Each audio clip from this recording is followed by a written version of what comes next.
Kebaktian ini adalah yang ketiga, kita masuk ke pasal 3 kitab Wahyu bisa dibuka. Anda kalau kelewatan salah satu ibadat, jangan kelewatan. Minimal Anda bisa dapatkan produknya di Pustaka Raja Wali, di Gereja Mawar Sharon.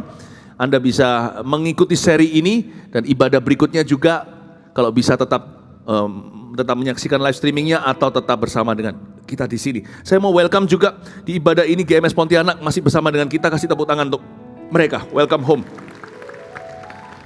Ya, kitab Wahyu di pasal 3 kita buka, tapi saya mau baca 4 kata pertama di ayat 1 pasal pertama. Inilah wahyu Yesus Kristus. Jadi kitab Wahyu itu bisa jadi sederhana. Karena intinya bukan antikristus. Kitab Wahyu itu wahyu Yesus Kristus.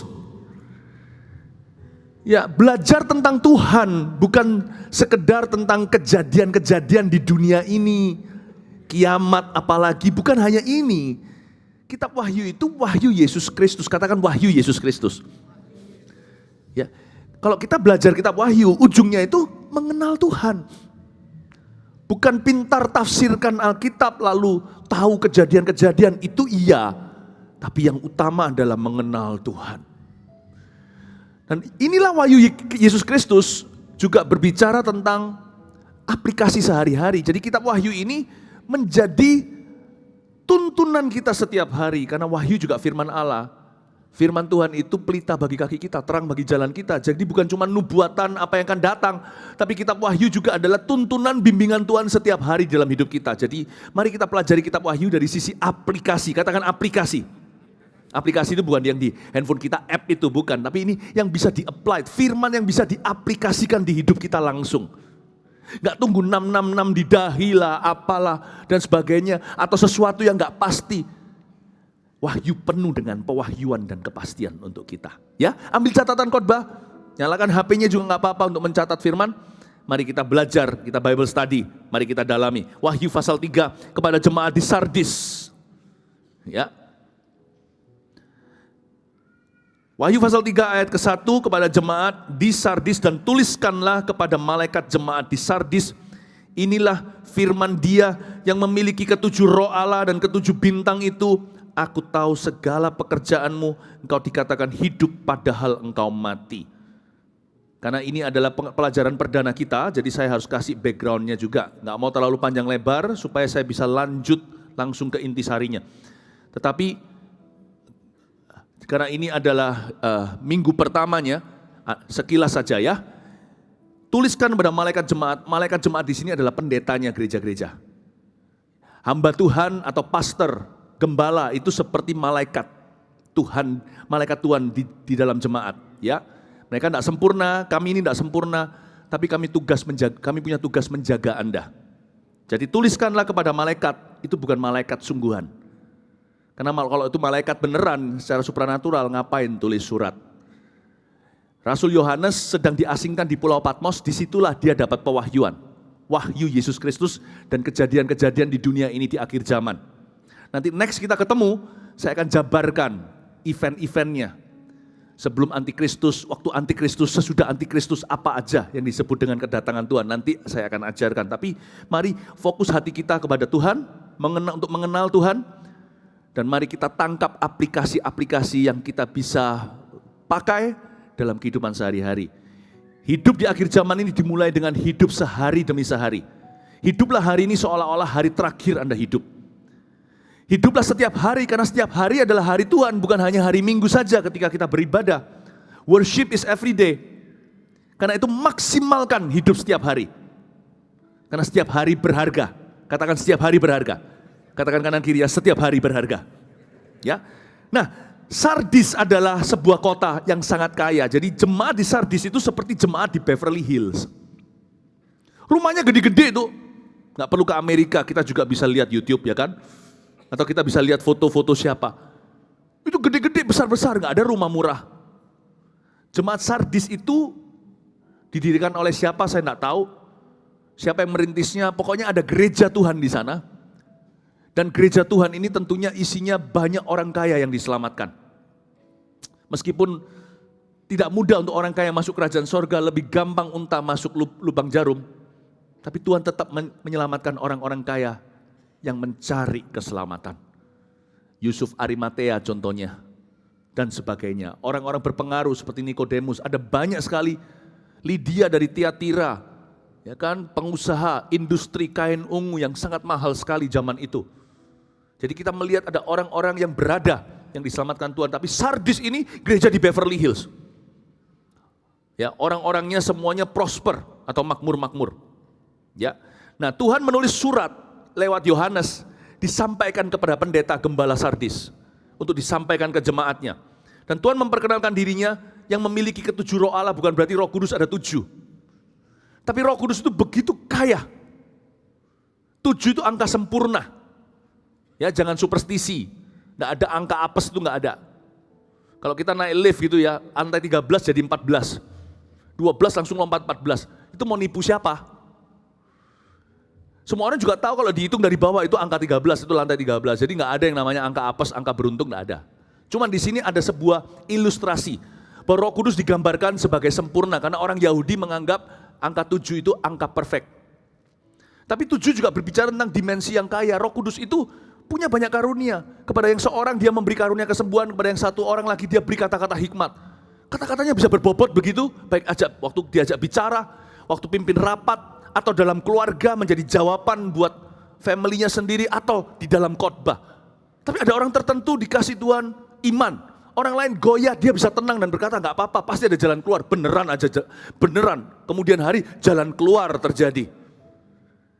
Roh Kudusnya sama, tapi di individu-individu efeknya berbeda-beda. Itulah ketujuh roh Allah.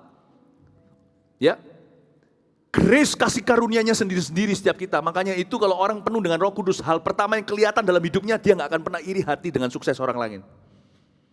Dia nggak akan pernah merasa terancam kalau orang lain diangkat atau dipromosikan. Tanda kepenuhan Roh Kudus, orang itu tidak akan cemburu, tidak akan iri dengan orang lain. Ya. Dan kalau Tuhan memakai dia juga tidak super bangga, dia tahu bahwa dia hanyalah alat saja. Nah, ketujuh roh Allah itu maksudnya Roh Kudus itu bekerjanya beda-beda meskipun hanya satu pribadi. Karena itu Bapak Ibu Saudara, mintalah Roh Kudus bekerja di dalam kehidupan Anda. Ya, jangan tiru-tiru orang lain, masing-masing punya berkatnya sendiri. Katakan, pegang dadanya gini dan berkata, aku diberkati. Kasih tepuk tangan untuk Tuhan Yesus. Nah, ayat 1 dikatakan lagi, saya ulang, dan tuliskanlah kepada malaikat jemaat di Sardis, inilah firman dia yang memiliki ketujuh roh Allah, dan ketujuh bintang itu 7 pendeta. Ya, bintang-bintang, twinkle twinkle little star, setiap kami hamba-hamba Tuhan, itu ada di tangan Tuhan. Oke? Aku tahu segala pekerjaanmu, Tuhan bicara kepada jemaat. Engkau dikatakan hidup, kaya lagi, padahal engkau mati. Garis bawahi kata padahal, itu berarti, kata padahal itu berarti reputasinya melebihi realita. Zaman sekarang ini zaman maya. Artinya kita bisa pencitraan di sosial media, tapi aslinya tidak sebagus itu. Bisa jadi kata-kata kita rohani, tapi sebenarnya kita orangnya nggak seberapa rohani. Bahkan kalau nggak hati-hati nih, saya nggak berkata bahwa yang ngikuti kita di sosial media itu semua jemaat maya. Saya bertobat dari perkataan itu. Karena hari-hari ini Tuhan tunjukkan, ada orang yang bertobat terima Tuhan karena nyaksikan YouTube kami. Ada orang gak jadi bunuh diri karena lihat apa yang dipost di Instagram kita. Jadi satu hal yang saya pelajari adalah di dunia maya ada jemaat nyata. Bener loh. Waktu kita makan aja ngemper di mana? Kadang-kadang saya juga suka ngemper loh.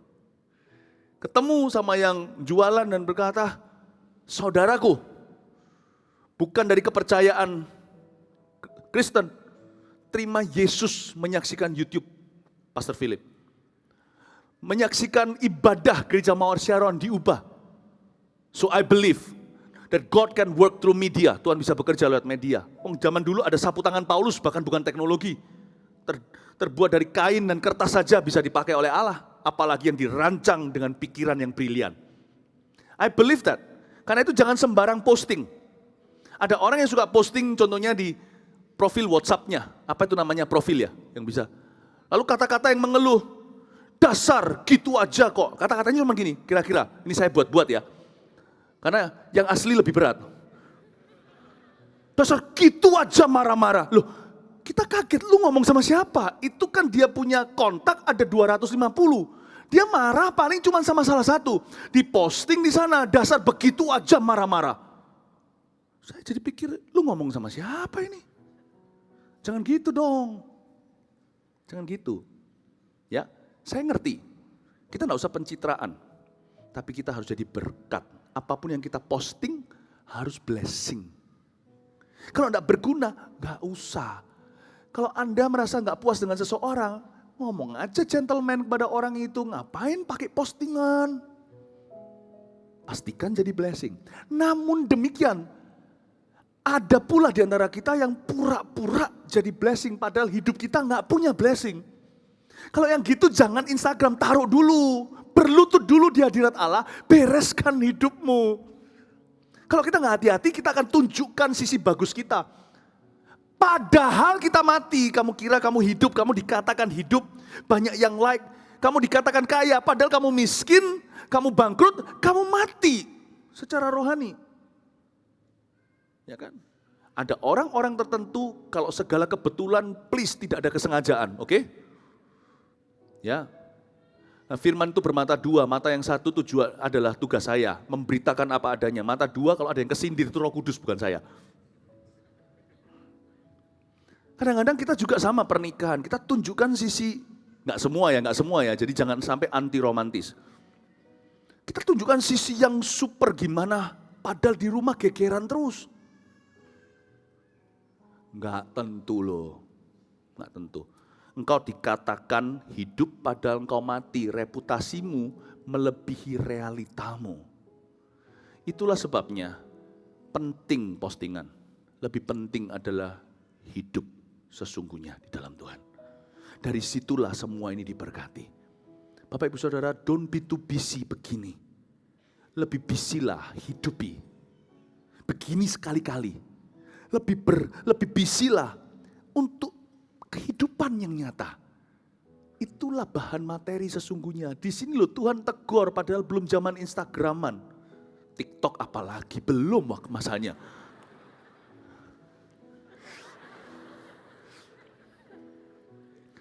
Belum waktunya, tapi Tuhan bilang gini loh, manusia itu pintar pencitraan. Kamu dikatakan hidup. Padahal you black and dead, kata Tuhan Yesus. Padahal you mati. Doesn't matter what people think lah. Beginilah, like lah, comment lah. Yang penting what God says about you and me. Apa yang Tuhan katakan tentang Anda dan saya. Itu lebih berharga, itu lebih kekal. Mari kita hidupi hidup kita dari ruang pribadi kita. Sampai publik, sampai mata publik. Amin Bapak Ibu Saudara. Jadi dengan kata lain juga aplikasinya gini, untuk kita hidupkan maksimal hidup sehari-hari. Jangan terlalu pusing apa kata orang. Jangan terlalu pusing. Jangan stres gara-gara itu, depresi, aku sedih duduk sendiri, ambil tali mau bunuh diri, talinya putus gak jadi mampus. Masuk kakus digigit tikus. Terus siapa yang ciptakan lagu gitu ya, masa kecil kita iseng banget, apa gak ada kualitas gitu loh. Tahu kan lagu ini kan? Udah berhenti aja, jangan dilanjutkan lagu itu. Tunggu aja nanti, sebentar lagi akan ada album Eagle Kids tahun ini akan muncul. Kasih tepuk tangan tuh Tuhan. Ya, haleluya. Kita lanjutkan di ayat 2. Bangunlah, ini loh kehidupan nyata. Dan kuatkanlah apa yang masih tinggal. Yang sudah hampir mati, sebab tidak satu pun dari pekerjaanmu aku dapati sempurna di hadapan Allahku. Yang penting itu bukan mulai, tapi mengakhiri. Jadi jangan pernah kita itu bosanan jadi orang. Salah satu tanda orang itu penuh Roh Kudus. Kalau orang itu hidupnya mau maksimal, setiap hari dia hargai, dia gak akan bosanan orangnya. What you begin, you must finish. Apa Tuhan berkata gini kan, tidak satu pun dari pekerjaanmu aku dapati sempurna di hadapan Allahku. Kata aku dapati sempurna adalah gak ada satu pun yang kelar. Lu kerjanya banyak, satu-satu gak mari. Tidak satu pun aku dapati sempurna. Karena kamu terlalu banyak hidup di hari esok. Besok aja, besok kayak diet aja, diet selalu mulai besok hari. Ya, selalu begitu. Saya sih nggak mau diet. Sebab ada dalam kata diet, ada kata die in it.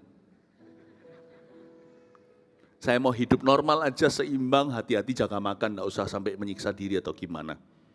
Ya, tapi intinya adalah, jangan selalu hidup di hari esok. Punya visi itu harus, punya cita-cita apalagi, punya ambisi, mesti. Tapi tanggung jawab itu hari ini, bukan besok.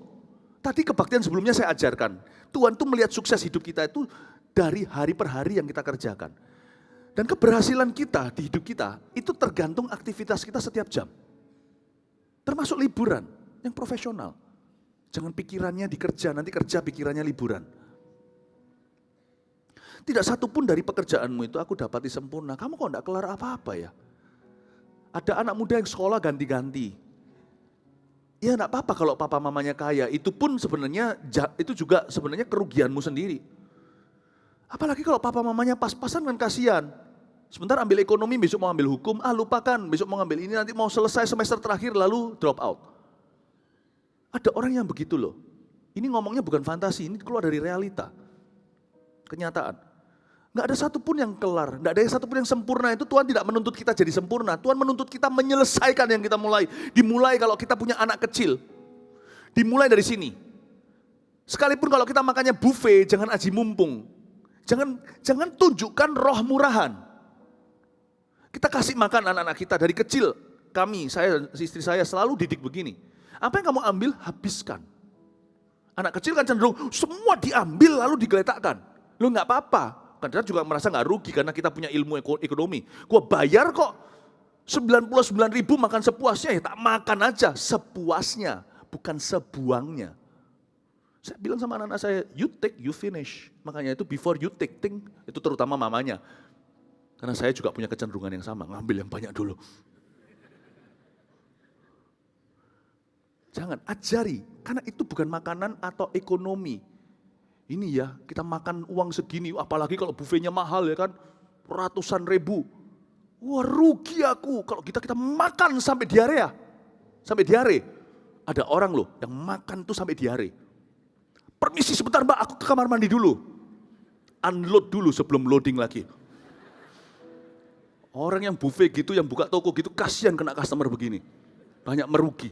Jangan deh, perutmu puas, semua kejamban kok. Karaktermu bobrok dan rusak, apalagi anak. Ajari mereka, you can take as much. Sebanyak mungkin gak apa-apa, finish it. Habiskan. Kalau dulu nenek moyang kita, ajarkan kita pakai takut-takutan, bukan pakai firman. Karena mereka gak punya pegangan, gak punya pelita yang gak punya pelita bagi kaki dan terang bagi jalan. Jadi mereka bilang gini, kalau kamu makan masih ada sisa nasi berapa butir, nanti istrimu akan coreng-coreng. Nanti istrimu akan penuh dengan jerawat. Kita enggak usah gitulah, ajari mereka. Kamu harus punya sifat menyelesaikan yang kamu ambil. Tuhan itu didik gerejanya, you finish what you take, you finish what you start. Lalu Tuhan bilang gini, kuatkan apa yang masih tinggal dan yang sudah hampir mati. Gereja Sardis sekalipun kaya secara materi, mati dan kering secara rohani. Berapa banyak di sini? Bajunya branded, semuanya branded atas bawah. Tapi di dalamnya kuburan terenganga. Di luar bling-bling berliannya, Anda ajak bicara penuh kebusukan hatinya. Here was a dying church. Gereja yang sedang mati rohani. Kering rohani. Berapa banyak di antara kita kering rohani? Kalau ada di antara kita yang kering, hari ini basahi dengan firman, kembalilah pada Tuhan, sujud di altarnya. Tapi kalau Anda disuruh nginjilin bos Anda contohnya, mungkin Anda tidak sesukses dia tentunya, Anda bekerja untuk dirinya. Jangan takut, jangan terintimidasi dengan pakaiannya, jangan terintimidasi dengan perhiasannya, dengan mobil kendaraan yang dimiliki atau rumahnya, jangan terintimidasi. Karena mungkin di mata Tuhan, Anda jauh lebih kaya daripada Tuhan Anda di dunia.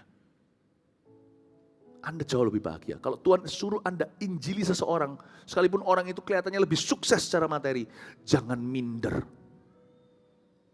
Karena mungkin di mata Tuhan, mereka mati. Amin Bapak Ibu Saudara. Ya, saya berkali-kali diuji di area ini. Isan, hayo Isan kau. Berapa orang menganggap saya, wah aku Philip. Tapi di atas masih ada lagi. Orang-orang yang merasa, kamu siapa kamu injili aku? Belum lagi muda, janganlah kau dipandang muda. Hah? Anak muda. Belum makan asam garam, terima kasih, saya tidak blutrik. Saya memberanikan diri berkali-kali injilin orang yang 2-3 kali lipat suksesnya daripada apa yang telah saya lihat. Atau berkali-kali orang yang 2 kali lipat usianya. Sekarang sih sudah semakin jarang, kalau saya 2 kali lipat saya berarti sekarang 90 orang yang saya injilin. Paling tidak lebih tua dari saya. When God tells you, memberitahu kepadamu untuk menginjili seseorang, sekalipun dia lebih tua, lebih kaya, lebih sukses dan sebagainya. Don't be afraid. Jangan takut. Anda punya harta sorgawi, yaitu Yesus dan kerohanianmu. Kasih tepuk tangan Tuhan. Ayat 3. Karena itu ingatlah bagaimana engkau telah menerima dan mendengarnya. Turutilah itu dan bertobatlah. Ini jemaat-jemaat di Sardis ditegur sama Tuhan. Ingat ya historimu. Malin kundang jangan lupa dari mana kau dilahirkan. Tuhan itu ajari kita untuk mengingat bagaimana kita menerima dan mendengarnya. Tuhan suruh kita tidak lupa sejarah atau history kita. Seringkali banyak orang seperti Sardis mati rohani itu sebenarnya karena pikun rohani dulu. Mati rohani itu bukan karena dibunuh, setan tidak bisa bunuh kita, punya kerohanian. Orang biasanya mulai mati rohani, kering rohani karena ada sesuatu yang berharga di hidupnya dia lupakan. Yang pertama-tama adalah Tuhan. Doa dia mulai lupakan. Karena dia sibuk sekarang, busy. I'm successful. Aku sukses. Karena terlalu banyak makan, kolesterolan, nanti puasanya bukan karena disuruh Tuhan, tapi karena disuruh sama dokter. Sakit kan? Nggak bisa makan. Kita mulai lupa puasa. Kita lupa dulu yang membuat kita sukses adalah karena kita sering puasa. Kita lupa hal-hal simpel. Bersyukur contohnya. Tuhan bilang, ingat dong bagaimana engkau menerimanya dulu, mendengarnya, gimana kamu ku bawa sampai titik ini. Remember that. Bertobatlah itu artinya kembalikan hal-hal itu di hidupmu. Karena jikalau engkau tidak berjaga-jaga, aku akan datang seperti pencuri. Dan engkau tidak tahu pada waktu manakah aku tiba-tiba datang kepadamu. Katakan berjaga-jaga. Kematian rohani bukan dimulai karena seseorang itu kena musibah. Musibah malapetaka tidak bisa membunuh rohani kita. Orang itu mati atau kering rohani dimulai karena dia tidak menjaga apa yang berharga di hidupnya. Atau apa yang lebih berharga, atau apa yang paling berharga. Dia mulai tidak menjaga persekutuannya dengan Tuhan. Mulai tidak jaga. Ya kan? Ke gereja juga mulai asal-asalan. Dulu cari Tuhan, tapi seperti Sardis, setelah dia diberkati, dia merasa gereja hanyalah rutinitas saja. Jemaat di situ tuh pakai begitu. Mereka menjadikan itu rutinitas. Nah, ayat 4. Tetapi di Sardis ada beberapa orang yang tidak mencemarkan pakaiannya. Alias ada beberapa jemaat yang tidak mati rohaninya. Yang masih menjaga apa yang berharga. Mereka akan berjalan dengan aku dalam pakaian putih karena mereka adalah layak untuk itu. Barang siapa menang, ia akan dikenakan pakaian putih yang demikian. Aku tidak akan menghapus namanya dari kitab kehidupan, melainkan aku akan mengakui namanya di hadapan Bapakku dan di hadapan para malaikatnya. Ayat 4. Tetapi di Sardis ada beberapa orang yang tidak mencemarkan pakaiannya. Ternyata Tuhan itu melihat jemaat. Dan Tuhan itu asyir yang paling jitu. Kita loh gembala, asyir, kita bisa kira-kira ingat kafling dan blok-bloknya. Saya tahu ada orang tertentu wajah familiar yang selalu ada di baris sini. Ya, yang di sebelah sana kira-kira siapa? Saya tahu, bahkan saya bisa tahu kira-kira yang mendobel ibadah kalau serian begini itu duduknya di sebelah mana. Selalu duduknya di daerah sana. Selalu, bukan di daerah sini, sudah ada di jemaat kanan dan kiri. Ya, siapa yang hari ini duduknya kurang lebih sama minggu lalu? Ayo angkat tangan ngaku. Iya kan? Kira-kira, saya tahu. Nah, tapi Tuhan nggak cuma tahu itu. Tuhan itu tahu sampai kehidupan kita. Bapak, Ibu, Saudara, ternyata Tuhan tuh pay attention ya to the few. Di Alkitab dikatakan di kitab Sardis ini, tetapi di Sardis ada beberapa orang. Kata ada beberapa orang itu a few. Son. Beberapa saja. Di gereja yang mati rohani, mungkin ada 1, 2, 3 orang yang tetap berdoa, tetap murni. Itu Tuhan catat dan Tuhan kenal mereka. Isn't that wonderful? Kita tidak akan diabaikan, kita tidak akan dilupakan. I am a friend of God, He calls me friend. I am not forgotten, aku tidak dilupakan. Ternyata Tuhan itu memperhatikan loh, sedikit orang. Jadi Tuhan tidak pernah lupakan persembahan Anda. Baik itu materi atau terutama kehidupan. Tuhan tidak pernah lupakan orang yang sungguh-sungguh berdoa untuk kebangunan rohani di negeri ini. Tuhan tahu yang mana yang sungguhan sembahyang. Tuhan tahu yang mana sungguh-sungguh suka worship dia, sembah dia. Waktu baca Alkitab begini, waktu terjadi khotbah, pengajaran firman, pendalaman siapa yang mencatat itu Tuhan tahu. Siapa yang sungguh-sungguh merenungkan, menangkap, yang tidur yang mana Tuhan tahu. Yang mana yang, apa itu bahasa Ibrani yang gelandur. Yang ngalor dan ngidul. Pikirannya ke sana, ke sini, Tuhan ngerti, Tuhan tahu. Tuhan membedakan, Tuhan yang membedakan antara domba dan kambing, Dia yang membedakan antara yang asal-asal dan sungguh-sungguh. And He knows where you are. In His church. I love it, Tuhan berkata, tapi di Sardis ya, ada beberapa orang, tidak disebut namanya supaya jangan mereka digoda untuk bangga. Karena kerohanian itu perjalanan, tidak boleh bangga sekarang. Harus terus bertumbuh dan berbuah. Tuhan bilang ada beberapa orang, pokoknya ada a few.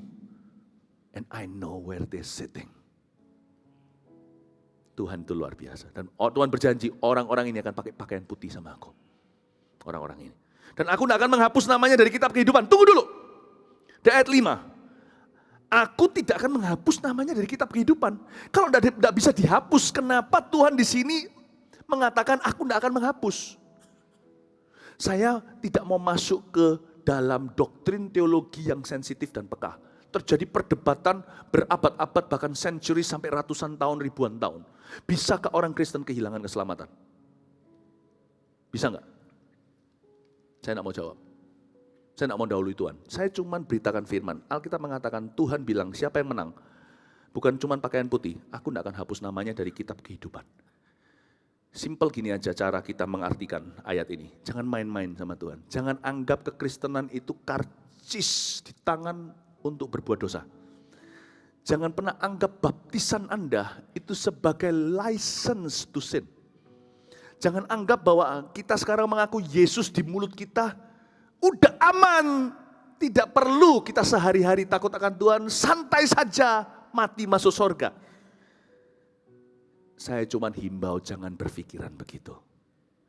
Demikian pula jangan begini loh ya, saya sudah terima Yesus setiap hari ragu-ragu. Aku masih diterima Tuhan enggak? Kasihan orang gitu, tiap hari harus terima Yesus. Nah, emangnya Tuhan itu check in check out? Enggak. Apps kita di handphone aja loh. Kita keluar dia enggak hilang kecuali kita delete. Kita bisa masuk ke sana lagi. Namun demikian bicara soal apps nih, jangankan kitab kehidupan, data entry gereja yang memasukkan nama jemaat. Jemaat bisa lebih banyak kelihatan dalam angka daripada realita aslinya tiap minggu. Itu karena mungkin ada beberapa yang mendobel nama. Ada beberapa yang masih tercantum padahal sudah kemarin penguburan di Surabaya sini di Adiasa.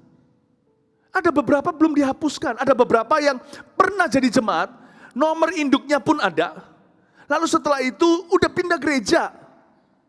Atau pindah kota, nggak ada Mawar Sharon di sana, atau sudah nggak aktif alias nggak aktif lagi. Bahkan ada yang sudah pindah ke gereja lain, ke pengembalaan, bukan di sini. Dari waktu ke waktu, selalu akan ada trash. Bukan berarti dibuang jemaatnya, enggak, tapi harus dirampingkan faktanya.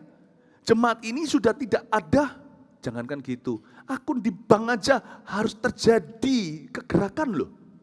Yang stagnan diam gitu loh. Saya itu dulu di Singapura waktu sekolah tahun 90, jadi berapa tahun yang lalu?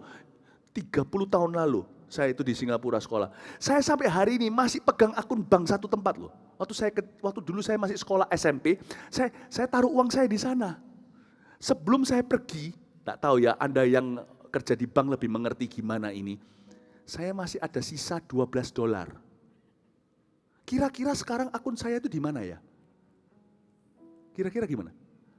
Habis. Saya masih punya $12.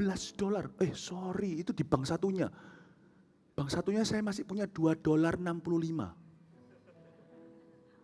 Orang Jawa Tengah tanya, piye itu? Ya pasti nama saya sudah saya tidak bisa datang-datang dan berkata di bank itu, hei, saya adalah nasabah. Nasabah apa?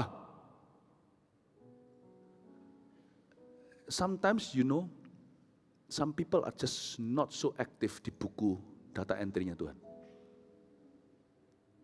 Jangan kita bangga dan berkata, saya putra sorga. Come on. Ada tidak terjadi pergerakan, dan Anda bukan cuma pasif, tapi sudah mati di mata Tuhan. Saya tidak berkata bahwa keselamatan bisa hilang. Mungkinkah ada orang yang memang cuma merasa diselamatkan, tapi imannya memang mati dari awal. Be careful. Di Sardis Tuhan peringatkan, hey, kalau Sardis ini jemaatnya 1000, Tuhan akan berkata, peringatkan pada gembalanya, kamu harus melakukan tugas lebih benar ya. Tuhan ngomong sama si bintang, Tuhan ngomong sama si malaikat jemaat.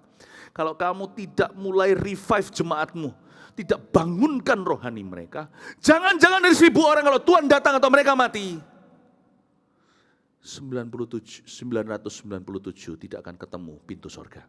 Cuman Orsan 1, 2, 3 tadi yang menjaga pakaiannya.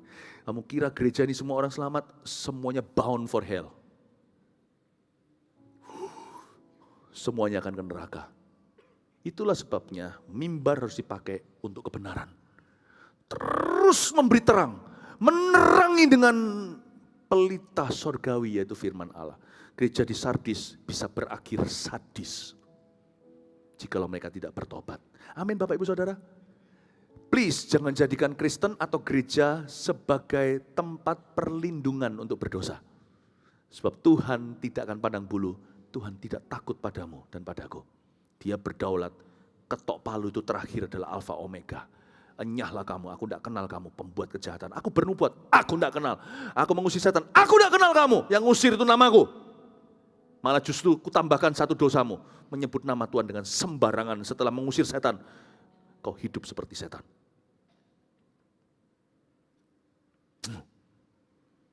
Tuhan yang ketok palu terakhir dan berkata, baik sekali hambaku. Olsan ini, 1, 2, 3. Masuklah dalam sukacita Bapakku. Terimalah pahalamu. Saya mau yang itu. Saya mau masuk ke sorga. Sebelum masuk ke sorga Tuhan berkata sama saya, well done, bukan medium rare hambaku. Masak tenan. Kamu jadi. Kamu sudah lengkap. Sudah ready. Sudah siap untuk ke sorga. Amin Bapak Ibu Saudara. Siapa yang mau suatu hari lulus wisuda dan Tuhan terima di dalam rumah Bapak. Kasih tepuk tangan untuk Tuhan. Saya tidak mau loh ya, di penguburan Anda saya baru bicara soal sorga. Iman Kristen itu kan bicara tentang jalan kebenaran, tidak seorang pun datang pada Bapak kecuali melalui Dia. Jadi I want to talk about heaven while you're still alive. Saya mau bicara tentang sorga waktu Anda masih hidup, saya masih hidup. I want to see Jesus.